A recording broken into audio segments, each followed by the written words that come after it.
again, everyone. I know I've been dishing out gold stars mostly for just plain salary transparency, but this job, even though it's not something I particularly can comment on in terms of the workload and or qualifications, is a best practice example that I would love to show off to everyone in terms of equitable and transparent hiring because University of Texas at Austin has provided a lot more information in their job description, including things I've suggested for everyone to adopt. And it's very exciting. So let me just walk through this with you. I'll try to get caught back up at the other half dozen want ads that I need to post about. So full time, 6 days ago, all applicants exempt. So I assume that's means not hourly. At first, I was a little worried when I saw this expected to continue, but I assume this just means you're hired year to year as opposed to like tenured faculty. So, Central Campus Partner, enrich a research and learning ecosystem, committed to creating a sustained community that welcomes and respects all individuals, celebrates different perspectives, experiences, and fosters belonging. And like I said, they actually seem to be like implementing that instead of just doing the performative boilerplate.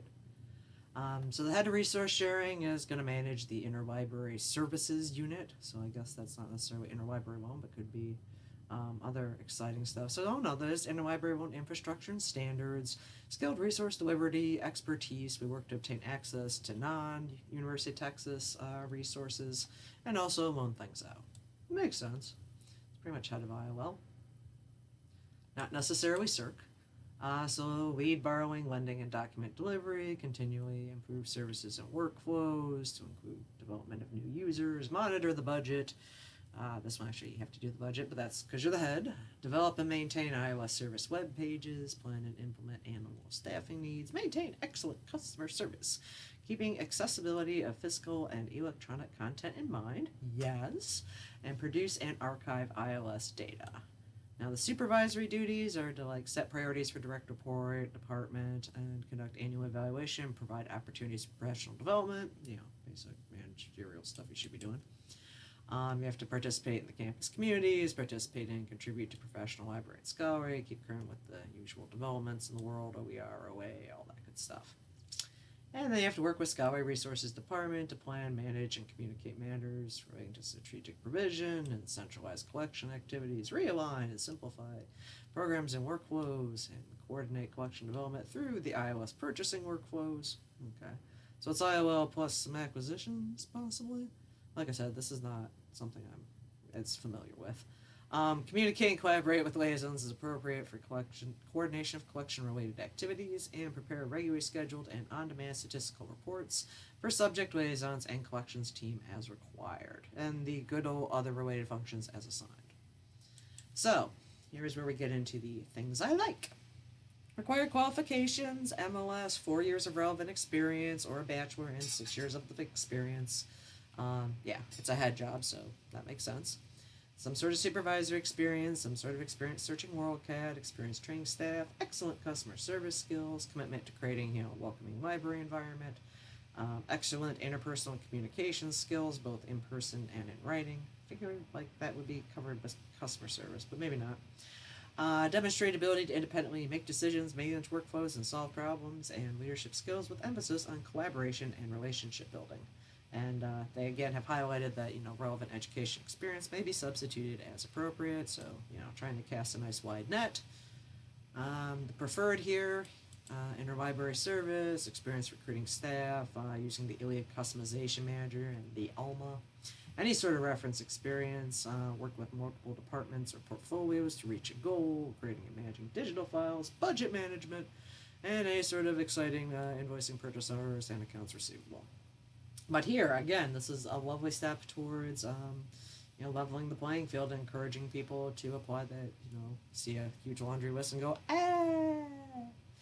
So we want to emphasize preferred qualifications are not required, and we are committed to helping our future colleague develop these preferred skills. So, yeah. I tried to emphasize that the last time I did a professional presentation on this. I'm like, if you guys are willing to let people grow in the job, try to put that in your ad so that it's a little less intimidating, because some of us are very Anyway, we have 70,000 or better, which is awesome in terms of salary. Not super awesome considering the area, but it's at least a living wage. Work conditions, usual things, 7 a.m. to 6 p.m. You know, ILO usually is business hours, and you get to work remote 3 Fridays a month. Not too shabby. And this is the other thing that I wanted to point out. So during your application, you will be asked the following questions. And I assume this is like for the internet side of the application, the online app, but part of me was also kind of like, this is great. Even though it feels like cheating for someone who's as old as I am and is so used to like never knowing what the interview questions will be, this idea of like giving them to people in advance so that they can prep like is mind blowing. But on the other hand, I probably would not have flubbed nearly so many interviews like the first, I don't know, 10, 15 years of my working life if, you know, I had not been nearly so nervous. And yeah, I'm one of those people that don't test or interview well, let's just put it that way. So yeah, please give me an example. You collaborate with others, create or modify a workflow so it can be more flexibly staffed or effectively manages. What are your strengths as a manager? And please give me an example of when you learned to use a new or new to you software. And yeah, that's always a good one. Important for applicants that are not current university employees. Then you have to upload stuff and make sure that you know, add all your files and then submit it. Multi-select. Good. And there's some one other thing down here I want to point out, and I'm just trying to find it. Okay. Yes, this pay transparency thing, which is just so wonderful. So, essentially, it says we will not discriminate against employees or applicants because they have inquired about or disclosed their own pay or the pay of somebody else. Obviously, they don't want people here to go running around talking about everybody's pay for no particular good reason. But it is nice to know that they're not going to discriminate if somebody is, you know, going to call and be like, so what exactly are you asking to pay? Or here's what I'm getting paid. Please make it better.